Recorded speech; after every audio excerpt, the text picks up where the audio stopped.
चलिए students 17वां chapter चलते हैं। प्रकरण 17 वृत्त जीवा एवं चाप। ये पाठ का नाम है 17वें चैप्टर का, वृत्त डैश जीवा एवं चाप।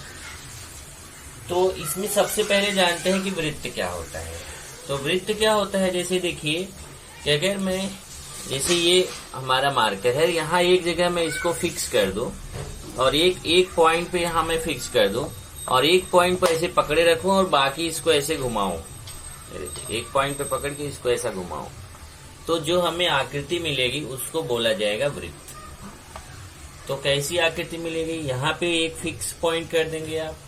तो एक जब फिक्स पॉइंट करेंगे यहाँ पे ये फिक्स हो गया, तो जो आपको ऐसा आकृति मिल जाती है उसको बोलते हैं वृत्त। और ये जो रास्ता होता है, अगर यहाँ से मैं चलना शुरू करूं और यहीं पे फिर इस रास्ते पर यहीं फिर लौट आऊं तो इसको बोला जाता है परिधि। मतलब एक चक्कर में जितना हम चलते हैं उसको परिधि बोलते हैं। और यहाँ जो ये स्थिर बिंदु रहता है, इस बिंदु को हम यहाँ पर बोलते हैं केंद्र। इस स्थिर बिंदु को क्या बोलते हैं, केंद्र। और ये जो रास्ता है इसका एक चक्कर जब चले तो इसी को बोलते हैं हम परिधि। इसी क्या बोलेंगे, परिधि। और यहाँ जो केंद्र है, केंद्र से परिधि तक की ये जो दूरी होती है, उस दूरी को मान लो केंद्र अगर O है और ये OP जो रहेगा, इस OP को बोला जाता है त्रिज्या। इस OP को क्या बोलेंगे, त्रिज्या। और अगर मान लीजिए आप ऐसे पूरा लाइन खींच दिए ऐसा, लेकिन वो भी केंद्र से ही जानी चाहिए। ये पूरी लाइन जो आपने खींच दिया, इस पूरी लाइन को बोला जाएगा व्यास। अगर इसको मैं A और B नाम दे दूं तो ये आपका केंद्र हो गया। यहाँ पे मैं केंद्र को ऊपर लिख देता हूं, केंद्र, केंद्र O। और ये जो पूरा लाइन है इसको बोला जाएगा व्यास, AB को। और अगर मान लो हम वृत्त पर कोई भी दो बिंदु ले लें और उसको जब मिला दें, मान लो हमने M ले लिया, N ले लिया, दो बिंदु ले लिया और उसको मिला दिया, तो ये जो MN मिला इसको बोलते हैं जीवा। अगर आप ध्यान दो तो ये जो आपने AB खींचा है, AB भी वही किया, एक बिंदु A लिया, दूसरा बिंदु B लिया है वृत्त पर और AB को मिला दिया, तो AB जीवा है। तो AB भी जीवा है, MN भी जीवा है। लेकिन दोनों में फर्क क्या है, MN और AB में? AB जीवा केंद्र से होकर जा रही है, केंद्र से मिलकर जा रही है, तो इस AB जीवा को हम बोलेंगे व्यास। हम वृत्त में अनंत जीवाएं खींच सकते हैं, असंख्य जीवाएं खींच सकते हैं, लेकिन उसमें जो सबसे बड़ी जीवा होती है ना, वो केंद्र से जाती है और उसको व्यास बोलते हैं। अब ये व्यास चाहे इधर खींचो, चाहे इधर खींचो, चाहे इधर खींचो, किधर भी ये व्यास खींचो, उसकी लंबाई हमेशा समान रहेगी और वो सबसे बड़ी जीवा रहती है। तो ये चीजें हैं, इसको मैं यहाँ पे आपको बताता हूँ एक एक करके। तो पहले वृत्त पे चलते हैं। वृत्त को क्या बोलते हैं, किसी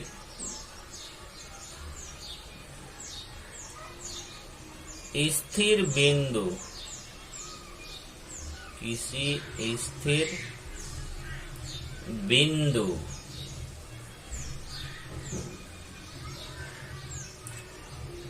से समान दूरी, स्थिर बिंदु से समान दूरी पर स्थित, समान दूरी पर स्थित बिंदुओं का समूह। समूह मतलब आप समझते हैं बहुत सारे बिंदु। किसी स्थिर बिंदु से समान दूरी पर स्थित बिंदुओं के समूह, बिंदुओं के समूह को वृत्त कहते हैं। जैसे देखिए यहाँ पे एक O स्थिर बिंदु है, यहाँ से जितनी दूर A है उतनी दूर M है, O से जितनी दूर A रहेगा O से उतनी दूर M रहेगा, O से उतनी दूर N रहेगा। ओ से उतनी दूर बी रहेगा, ओ से उतनी दूर बी रहेगा। ऐसे यहाँ वृत्त पे अनंत बिंदु है, असंख्य बिंदु है, और इन सारे बिंदुओं की ओ से दूरी समान है हर तरफ। तो उन बिंदुओं के जो समूह है जब उसको मिला देते हैं तो हमें क्या प्राप्त हो जाता है? वृत्त प्राप्त हो जाता है। आगे लिखेंगे, स्थिर बिंदु को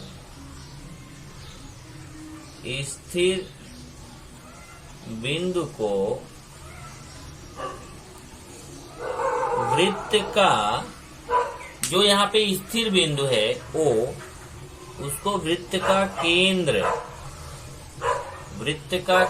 कहते हैं। जो स्थिर बिंदु है उसको क्या बोलेंगे?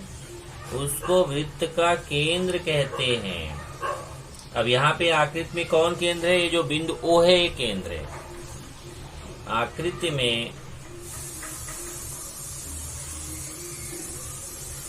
बिंदु ओ यह वृत्त का केंद्र है। तो केंद्र कौन हो गया? ओ बिंदु। ओके, उसके बाद आता है परिधि।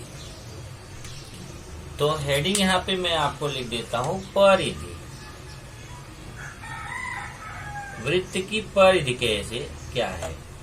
तो वृत्त के रास्ते पर, वृत्त के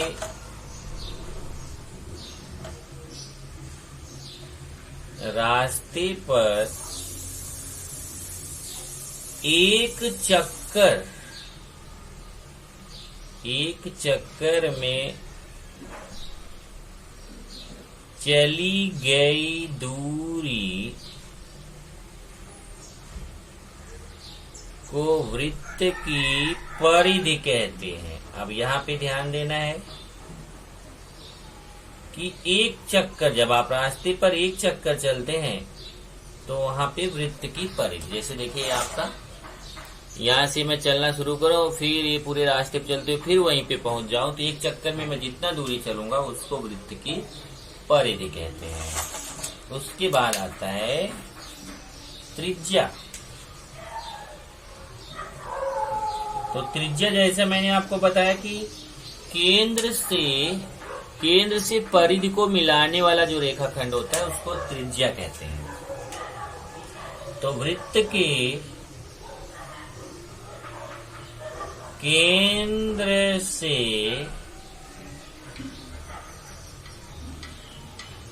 परिधि तक की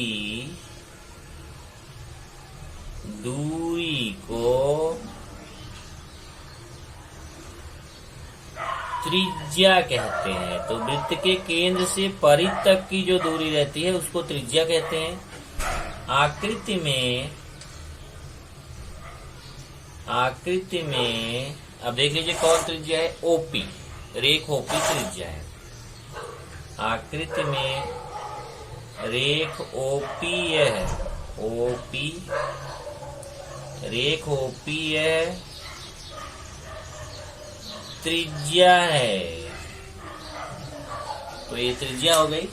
अनंत त्रिज्याएं हम इसमें वृत्त में असंख्य त्रिज्याएं खींच सकते हैं। उसके बाद है जीवा। तो वृत्त पर किन्हीं भी दो बिंदुओं को मिलाने से जीवा प्राप्त होती है। वृत्त पर किन्हीं भी दो बिंदुओं को, वृत्त पर किन्हीं भी दो बिंदुओं को मिलाने से जीवा प्राप्त होती है। अब आकृति में जीवा कौन है? तो आकृति में ये जो MN है ये जीवा है। आकृति में रेख MN यह जीवा है। जीवा के बाद तब आता है व्यास।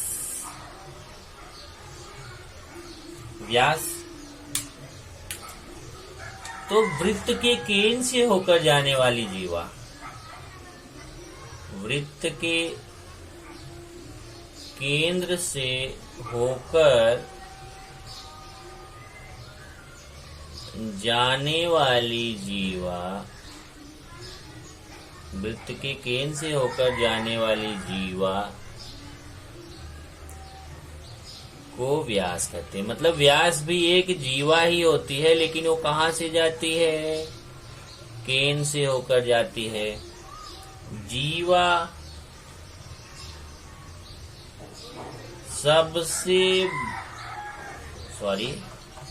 व्यास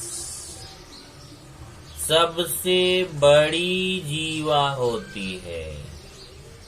पूरे वृत्त में जो सबसे बड़ी जीवा होती है कौन होती है? व्यास होती है। व्यास जो होती है वो सबसे बड़ी जीवा होती है, और हमेशा जो त्रिज्या रहेगा ना उसका डबल रहेगा। देखो ये सबसे बड़ी जीवा रहती है, देखो जीवा छोटी है, बाकी बहुत सारी जीवा खींच सकती है, लेकिन सबसे बड़ी जीवा हमेशा व्यास रहती है, केंद्र से होकर जाती है। और ये जीवा जो होती है ना वो वृत्त, देखिए ये त्रिज्या है, ये भी त्रिज्या है, तो दो त्रिज्या मिलके पूरा व्यास बनता है। देखिए एक त्रिज्या दो त्रिज्या, तो दो त्रिज्या मिलके पूरा व्यास बनता है। इसलिए व्यास जो होता है वो त्रिज्या का दुगुना होता है। यहाँ पे आप लिख सकते हैं कि व्यास बराबर होता है 2 गुणे त्रिज्या, या फिर त्रिज्या बराबर होता है व्यास बटे 2। तो व्यास बराबर 2 गुणे त्रिज्या होता है, या फिर त्रिज्या बराबर होता है व्यास बटे 2। तो ये इतना बेसिक हो गया आपका वृत्त से संबंधित। अब यहाँ पे जरा लिख देते हैं कि आकृति में कौन व्यास है। तो आकृति में जो AB है वो व्यास है। आकृति में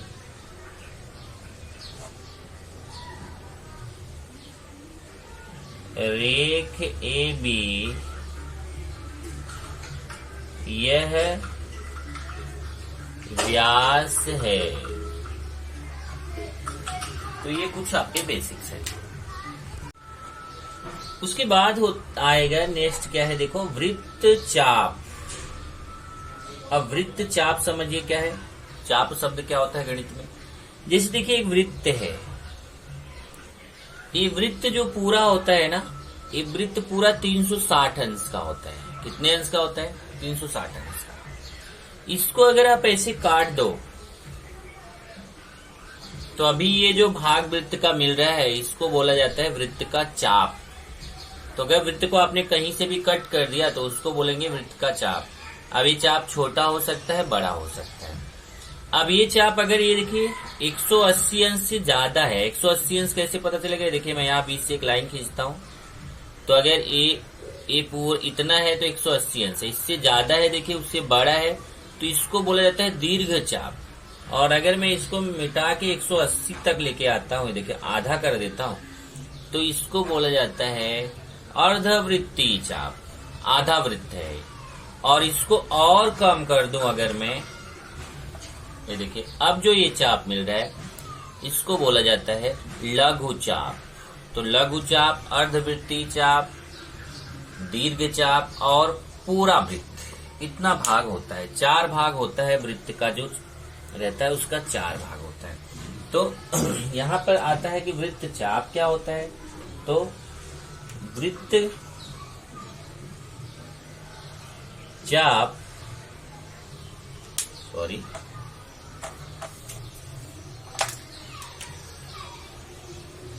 वृत्तचाप यह वृत्त की परिधि का ही एक भाग होता है। वृत्त की परिधि का ही एक भाग होता है। तो वृत्तचाप क्या होता है? वृत्त की परिधि का ही एक भाग होता है। और जो वृत्तचाप का माप होता है, वृत्तचाप का माप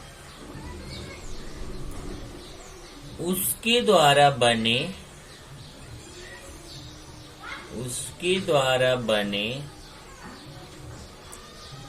केंद्रीय कोण, उसके द्वारा बने केंद्रीय कोण के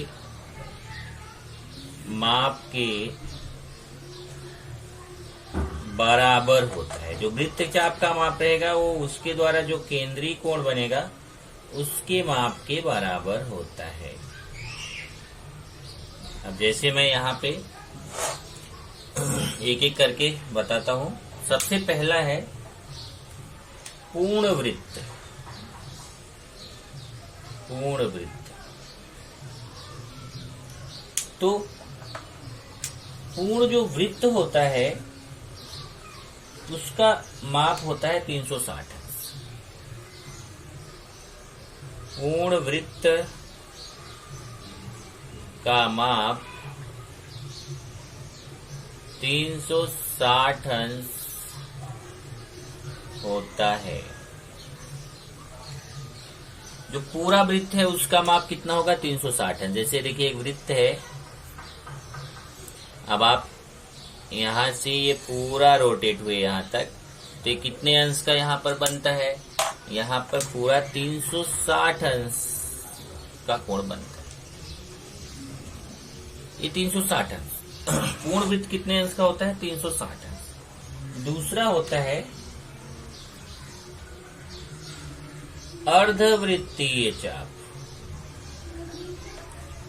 अर्धवृत्तीय चाप, वृत्त का जो आधा भाग होता है उसको अर्धवृत्तीय चाप बोला जाता है। तो वृत्त के आधे भाग को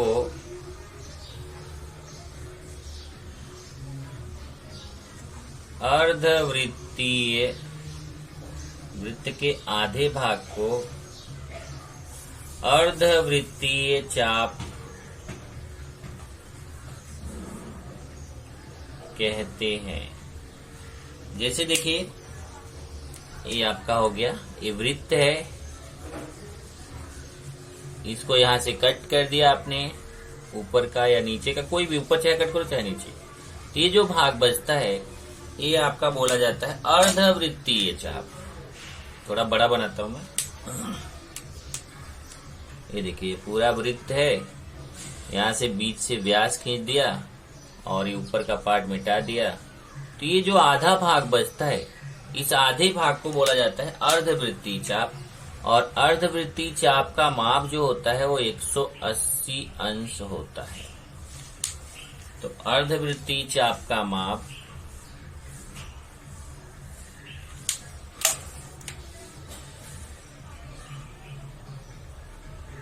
अर्धवृत्तीय चाप का माप 180 अंश होता है। तो पूरे वृत्त का माप 360 हुआ, अर्धवृत्तीय चाप का माप कितना हुआ? 180 अंश। उसके बाद आता है लघु चाप।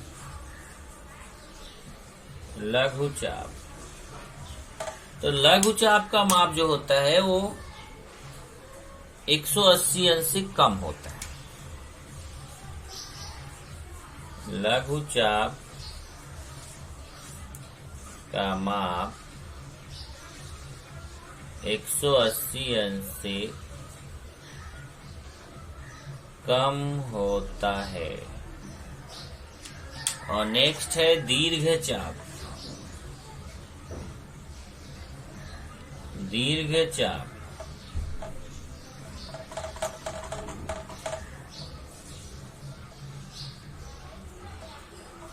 तो दीर्घ चाप क्या होगा? दीर्घ चाप का माप 180 अंश से अधिक होता है।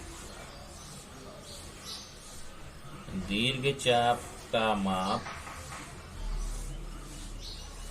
180 अंश से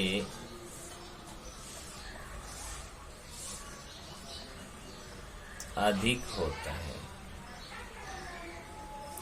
जैसे देखिए एक मैं वृत्त बना रहा हूं,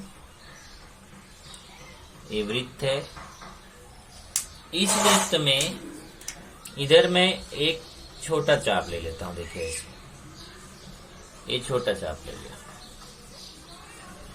180 अंश से कम है, इसको बोलेंगे लघु चाप। और ये जो ऊपर का भाग है इसको बोला जाएगा दीर्घ चाप। दीर्घ चाप। तो देखिए ऊपर का भाग बड़ा है, 180 अंश से ज्यादा है, तो उसको दीर्घ चाप बोलेंगे। और नीचे वाला भाग, नीचे वाला चाप छोटा है, तो उसको लघु चाप बोलेंगे। जो छोटा चाप होता है उसको लघु चाप बोलते हैं, जो 180 अंश से कम रहता है। और जो बड़ा वाला चाप रहेगा उसको दीर्घ चाप बोलेंगे, वो 180 अंश से अधिक होता है। ओके, तो ये आपका दूसरा बेसिक हो गया। आपके टेक्स्ट बुक में 114 पेज नंबर पे आप देखेंगे तो आपको एक ये पॉइंट है, थोड़ा याद करें। थोड़ा याद करने का मतलब होता है आपने पीछे की क्लास में पढ़ा है उसको आपको याद कराया जा रहा है। तो ऐसा एक आकृति बनी हुई है और इस आकृति को देख करके आपको एक एक प्रश्न का उत्तर देना है। जैसे देखिए लिखा है संलग्न आकृति में बिंदु ओ वृत्त का केंद्र। एक उसने बता दिया कि ये जो ओ है ना, ओ वृत्त का केंद्र है। आकृति से संबंधित निम्नलिखित कथनों में खाली जगह भरिए। अब वहां पे उसने कथन लिखा हुआ, केवल आपको खाली जगह भरना है। जैसे पहला है रेख ओडी को क्या बोलते हैं? रेख ओडी, यहां से आप अपने मन में लीजिए ओडी को क्या बोलेंगे? ओडी को तभी मैंने समझाया था, तो आप इजली बता सकते हैं कि केंद्र से परिधि तक की जो दूरी रहती है उसको त्रिज्या बोलते हैं। तो ओडी को क्या बोलेंगे? यहाँ पे त्रिज्या बोलेंगे। तो यहाँ आ जाएगा उत्तर में त्रिज्या। तो ओडी को क्या बोलेंगे? त्रिज्या। फिर है एबी को क्या बोलेंगे? तो एबी क्या है? कहां से जा रही? केंद्र से जा रही। ये जीवा है लेकिन कहां से जा रही? केंद्र से जा रही। तो एबी को क्या बोलेंगे? जो जीवा केंद्र से होके जाती है उसको बोलते हैं व्यास। तो एबी क्या है? व्यास है। रेख एबी वृत्त का व्यास। अब पीक्यू क्या है? देखिए पीक्यू, तो वृत्त पर कोई भी दो बिंदु मिलाते हैं तो जो हमें रेखाखंड प्राप्त होता है उसको हम जीवा बोलते हैं। तो पीक्यू क्या है? पीक्यू जीवा है। यहाँ आ जाएगा पीक्यू जीवा। फिर क्वेश्चन है इसमें केंद्रीय कोण कहाँ बन रहा है? तो अगर आप देखोगे तो यहाँ पे केंद्रीय कोण बन रहा है, तीन बन रहा है, पर कोई भी एक आपको वहां पर लिखना है। जैसे देखिए एक केंद्रीय कोण इधर बन रहा है, कोण BOD। ध्यान रखना है 3 अक्षर से बोलना है, लेकिन जो केंद्र वाला बिंदु है O उसको बीच में बोलना है। जैसे आप ए वाला कोण अगर बोलते हो, यहाँ देखो एक कोण बन रहा है, कोण BOD, ये कोण बन रहा है। एक कोण इधर बन रहा है, देखिए यहाँ कोण AOD, इधर वाला कोण बन रहा है देखो AOD। और एक इधर नीचे की तरफ भी बन रहा है AOB।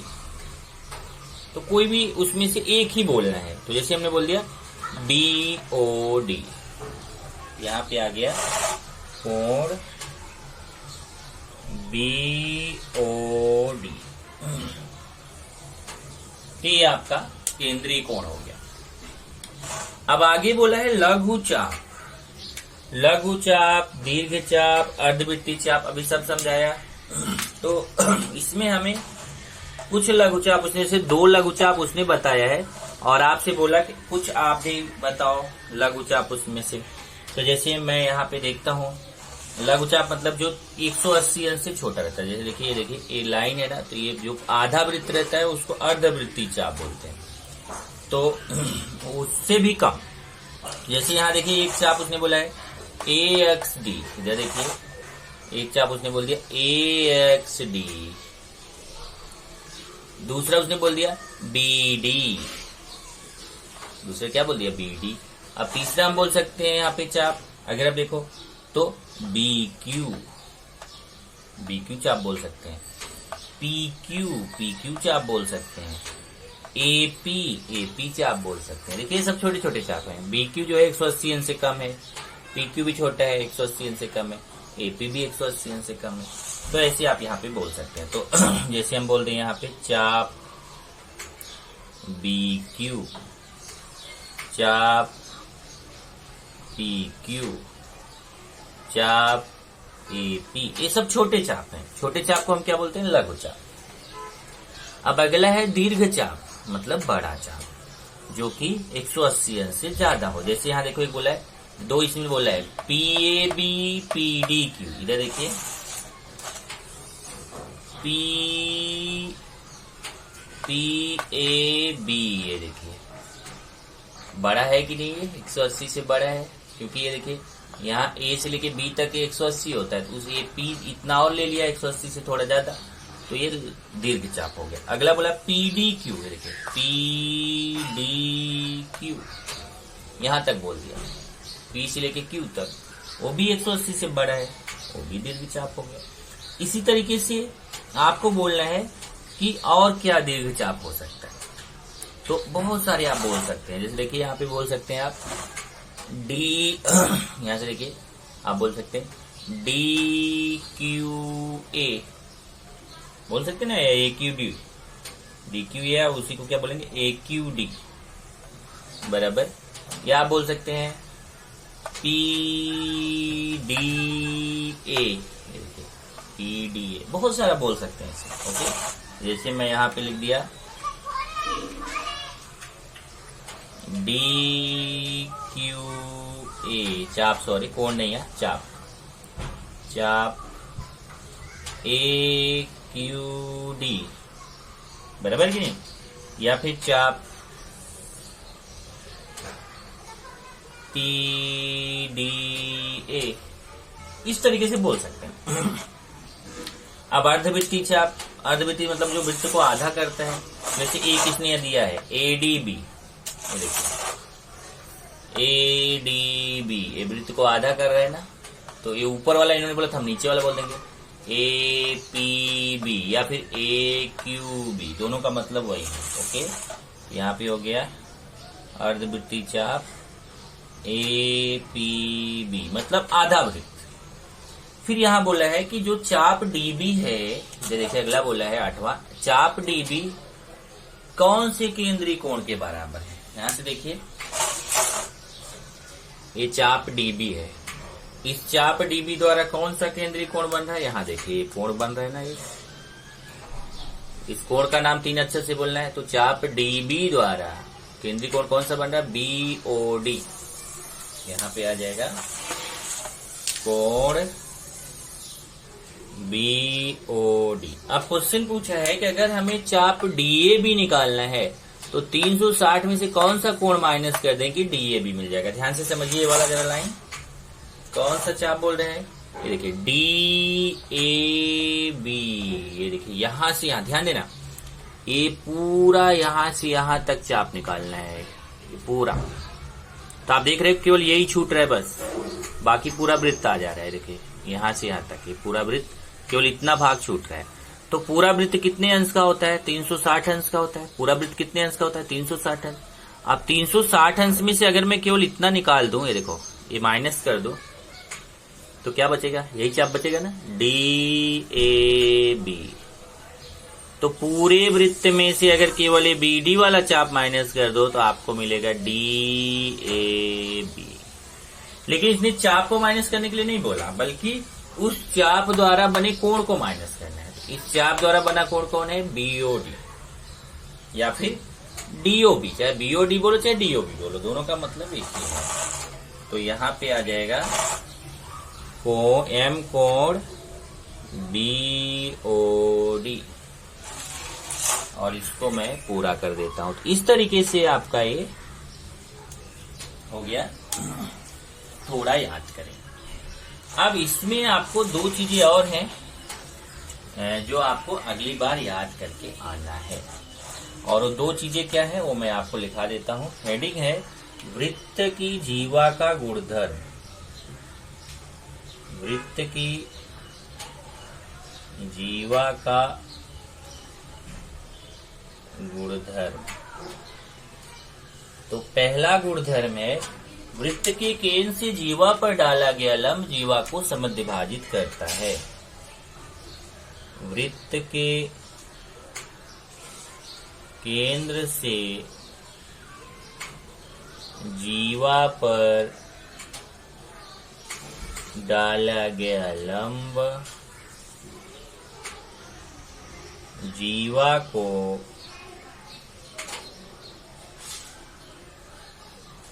समद्विभाजित करता है। ये पहला पॉइंट है। और दूसरा पॉइंट है,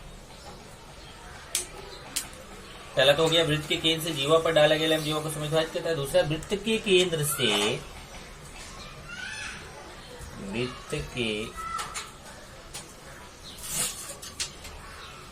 से तथा वृत्त में तथा वृत्त में स्थित जीवा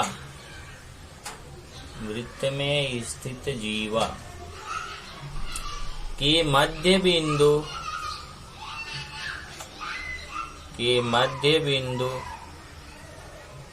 को जोड़ने वाला रेखाखंड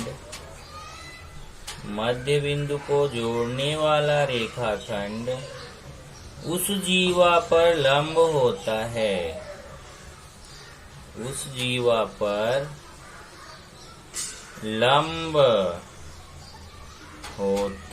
है। अब ध्यान दीजिए, ये दो गुणधर्म जो मैं लिखाया हूं, पहला वृत्त के केंद्र से जीवा पर डाला गया लंब जीवा को समद्विभाजित करता है। दूसरा, वृत्त के केंद्र से तथा वृत्त में स्थित जीवा के मध्य बिंदु को जोड़ने वाला रेखाखंड उस जीवा पर लंब होता है। ये दो गुणधर्म आप केवल रट्टा मार के आओ, याद करके आओ। फिर इसको मैं समझाऊंगा कि ये दो गुणधर्म है क्या, इसका क्या मतलब है, इसको अगले लेक्चर में मैं समझाऊंगा। और जब ये दोनों समझ लोगे तब इसी पे आधारित हम लोग प्रश्न करेंगे अगले लेक्चर में।